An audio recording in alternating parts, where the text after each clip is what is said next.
Whatever comes our way, we have to embrace it and understand those are the tools for us to do what HaKadosh Baruch Hu wants us to do. And hence we have to be ready. And Hashem is telling us, we're not in charge of what we're doing.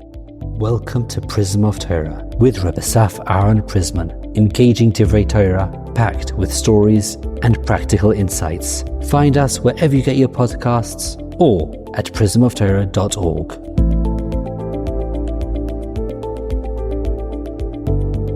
Shalom Uvracha. In this week's parsha for Bnei Eretz Yisrael, Parshas Behaaloscha, I want to share with you a story that helped me unfold something that I think is hidden in this parsha in several places. The story will have to do with a person that is in a very, very top secretive elite unit in the army. He was a Talmud mind, and there's something that he said that really shocked me and was a game opener for me. But before that, Kedarkeinu B'Kodesh, I'll share with you some questions that bothered me in the parsha. First of all, Moshe Rabbeinu is commanded to create silver trumpets, as it says, "Aselecha shtei chatzotzros kesef," 2 silver trumpets, "Miksha taseh otam," but it has to be made from one piece of silver, chiseled out of that piece to make the trumpets. One cannot weld them together. Question number 1, why is it so important, unlike most vessels, aside from the menorah, that it has to be made from one piece? Surely there's a hidden idea behind it, and I want to share with you such an idea, Mirtzeh Hashem, later on. Question number 2. It's very interesting what these trumpets were used for. It was used to, number 1, tell us when we are moving from one journey to another. As we know, there was something known as the clouds of glory. Ananei HaKavod, there's a special anan that was a cloud that was hovering over the Mishkan. And when it was there, it means we stay in the same place in that. But then, when Hashem wanted us to go to another journey, to go somewhere else, the cloud left. That would trigger them to blow the trumpets, and that would be a signal for everyone, okay, time to leave, we're going to our next journey. It could be a short period of time, it could be a long period of time. That's one place the chatzotzros was used. Another place was before they went out to war. And the third place is during Mu'adim and Rashi Chodashim. It says over there that also you should blow the trumpets. So the 2 simple questions are, why is it so important that the trumpets have to be made of one piece of silver? Surely there's some hidden idea behind that. And question number 2 is there some connection about what the trumpets are used for and what they represent? So now, as I promised, I'll say the story about this Talmud of mine that told me a while ago about this secret unit he got into. He's not even allowed to say what it is and what he does exactly. But when I asked him, so tell me, when you go back, where's your base? And his answer shocked me. He said, well, actually, I don't know where my base is. It's very dynamic. It keeps changing. And I said, what do you mean? He says, well, every time they tell me a different place they're going to pick me up from, whenever I get a break or I go away for Shabbos, and then they come pick me up in this black tinted glass bus. So I don't even know where we're driving to. And eventually it puts us someplace where altogether we have no idea where we are. Sometimes it's totally a desert and it's not so easy to live in those conditions. Sometimes it's unbelievable. It's literally on the beach. You feel like you're in the Bahamas. But you never know what's coming on next. Suddenly, after 4 hours of being so excited in that nice place, they can just say, okay, we're going to the next place. Meaning they decided when they go, where they go, they don't even know what's going on. And he said it with half a smile, and he said, I think they're testing us out psychologically to make sure we're ready for everything. Whatever comes our way, we should be able to endure it, because you never know what's going to be next.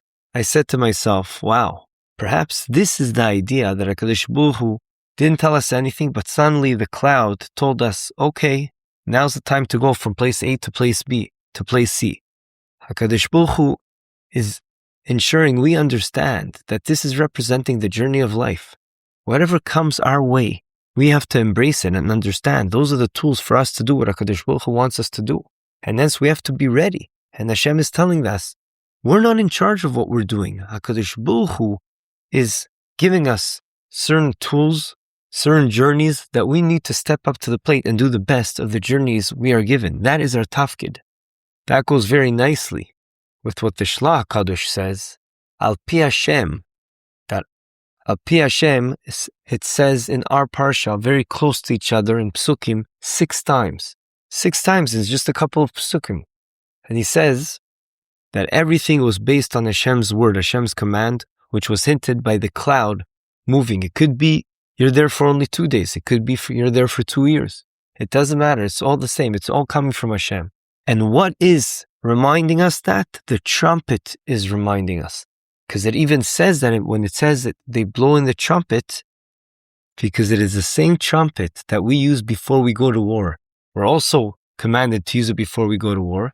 And it says that through the trumpet, you will remember that you are in front of Hashem, meaning the trumpet is a vessel to remind us that we are in front of Hashem. And when we do that, HaKadosh Baruch Hu will give us our enemies.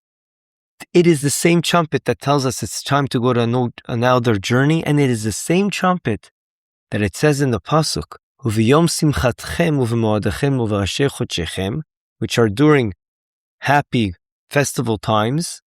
Also, we blow the same trumpets, Utkatem chatzotzros aloloisechem v'azivchei shlamechem, and that will also be the zikaron, a remembrance before Hashem, that I am Hashem your God. We continuously see this theme that the trumpet is telling us, remember, you're in front of Hashem. Hashem is running the world, and you are getting what you need to have.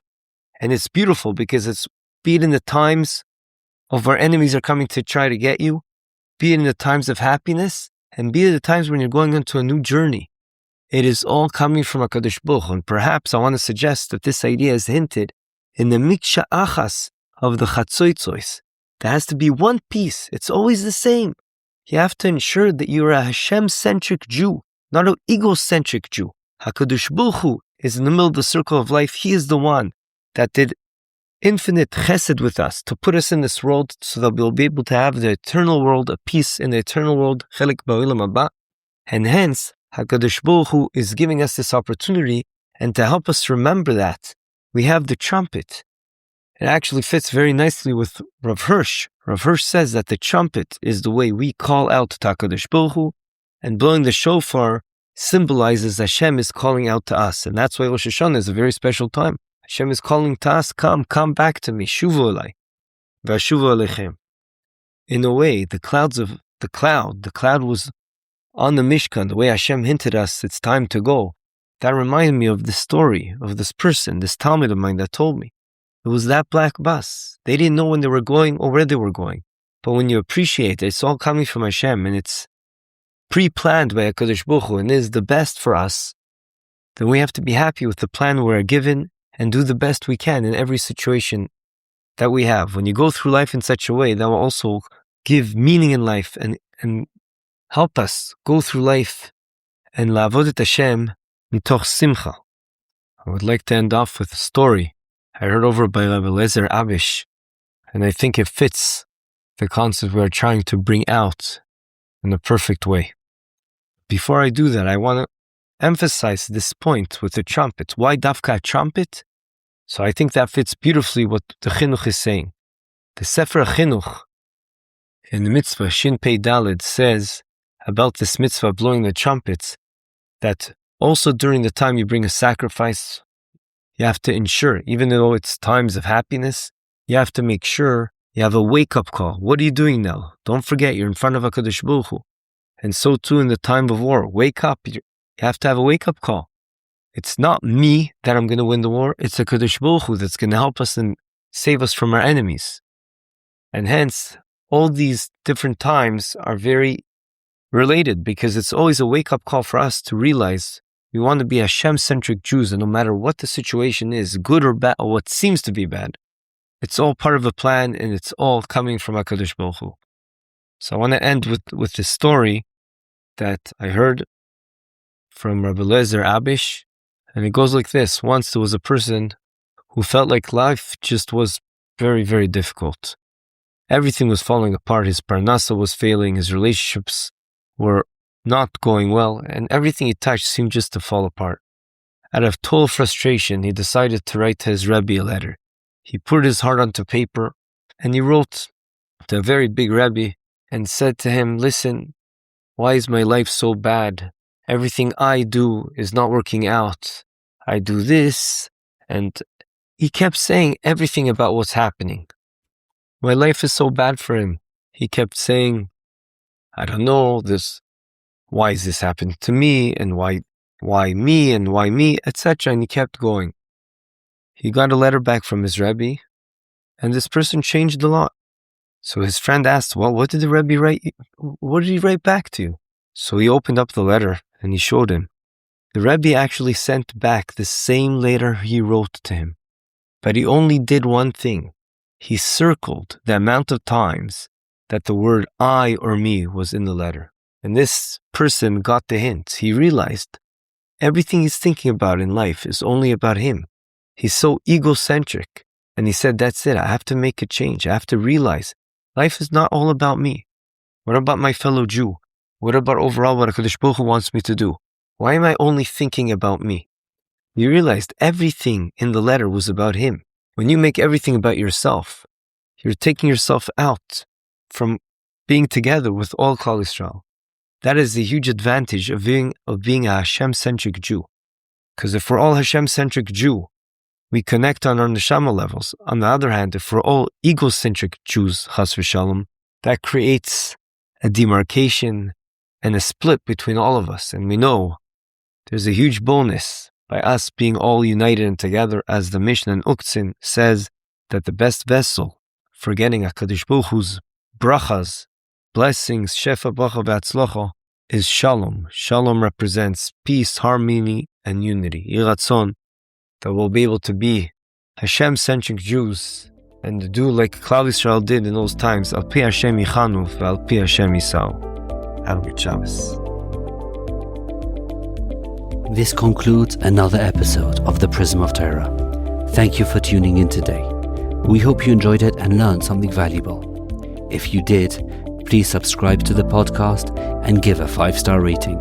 You can also find this podcast wherever you get your podcasts, or our own website, prismoftorah.com, where we have a full archive of all our past episodes. We would like to thank Yona Vefa for the recording equipment and Eli Podcast Productions for handling all our post-podcast productions. Join us next week for another enlightening conversation on The Prism of Torah.